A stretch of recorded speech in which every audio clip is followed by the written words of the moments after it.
Hey everybody, this is Bill. I'm the salty old Marine. Here's something I'd like to say. You lose 100% of the claims you never file. Yeah, so if you're filled with doubt, trepidation, uncertainty about whether or not a disability claim that you think maybe you might want to file will succeed, if you don't file it, you will lose. I mean, you can't get a claim that you've never filed for, correct? So here's my take on that. Sometimes I talk to other veterans and I say, hey, I'm thinking about filing a claim for X. Happened to me while I was in the service, and I have a current diagnosis, and my life is negatively impacted by it, and I see it's covered under the 38 CFR, the Code of Federal Regulations, and I think I might have a claim. I think I'm going to go ahead and put that together and submit that claim. And sometimes I hear back from veterans, maybe some who have had that experience, right? So they're not just blowing smoke. They've got some experience behind them. And they say, it's not going to work. I wouldn't bother with that one. There's nothing to be gained. You won't win. You're too old. It's been too long. The VA never approves those. Blah, blah, blah. I know they're not trying to be bad, right? They're not evil people. They're friends. They're veterans. They're trying to share their experiences. And I get that. And they may be right, okay? Maybe they are right. Maybe I will put my information together and I will submit my claim and I will wait and it will be denied. What a blow. On the other hand, maybe it won't be denied.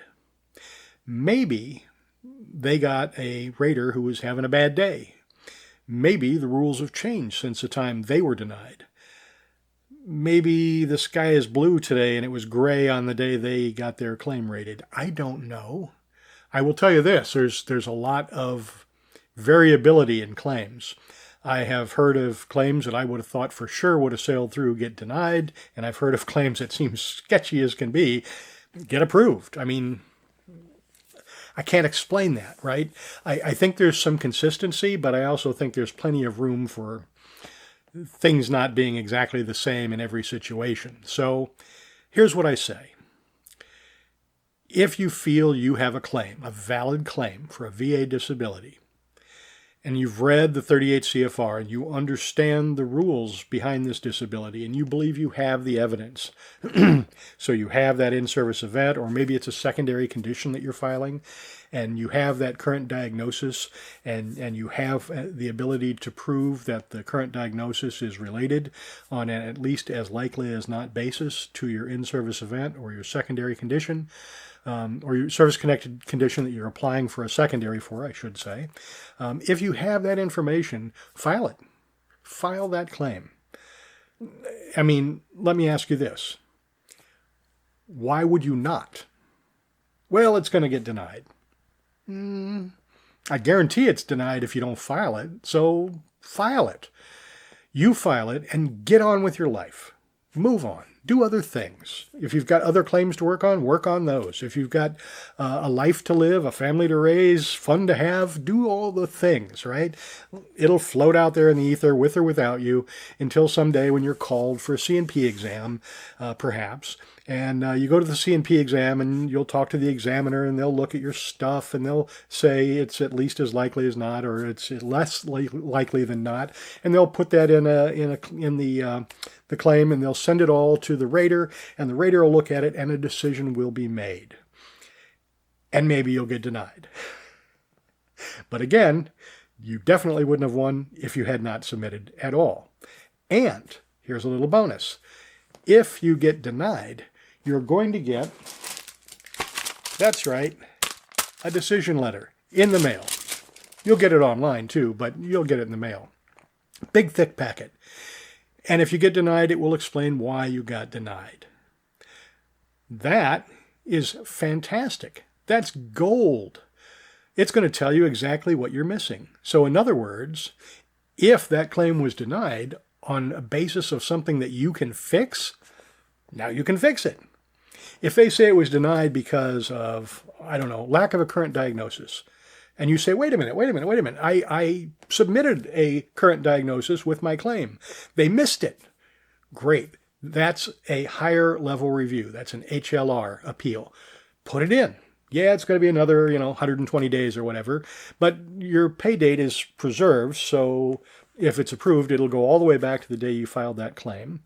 So, although it sucks to wait and it's terrible and all that, you could eventually still win.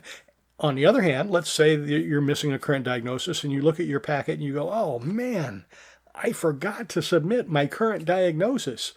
Okay, there's your supplemental claim. You get the current diagnosis and you send that in as part of a supplemental claim. And again, if you do that within a year, you're still preserving that original effective date when you first filed. So it'll be as if you hadn't done anything wrong to begin with. You're not losing any time or money. It just takes longer to get to that point, right? But then you get a big check. So, hey, it's a win. What I'm trying to say here is, I'm not telling you to just throw everything against the wall and see what sticks, right? I mean, you might get a win occasionally on that, but man, it's luck of the draw, and you're bogging down the system. You're really causing all the other veterans to wait longer because you're throwing all the garbage in there. I'm not suggesting that. I'm suggesting that if you think you have a valid claim and you have that in-service event and you have that current diagnosis and you believe you can link the two on an at least as likely as not basis, maybe with a nexus letter from a private physician, maybe from your doctor or some other medical source that can write that for you. If you have that information, submit that claim. I don't really care who tells me that won't be approved. The VA never approves that. You're too old. It's been too long. Blah, blah, blah, blah, blah. They may be right. I'm not saying they're wrong. I'm certainly not calling them liars. But it may not apply to you. Maybe your circumstances are just a little bit different, and that little bit of difference makes the difference between the yes and the no. Maybe, maybe not. Maybe it's luck of the draw. Maybe they didn't get lucky, and maybe you will get lucky. Maybe you'll get unlucky. I don't know. But you definitely won't get lucky if you don't file, so file. That's all I have to say on this particular topic. I am Bill. I'm the Salty Old Marine. Please like, share, and subscribe. Tell a friend. Leave a comment. Tell me about your success rate. Things you filed, and did they get denied, and why did they get denied, and what did you do about it? And as always, have a great day.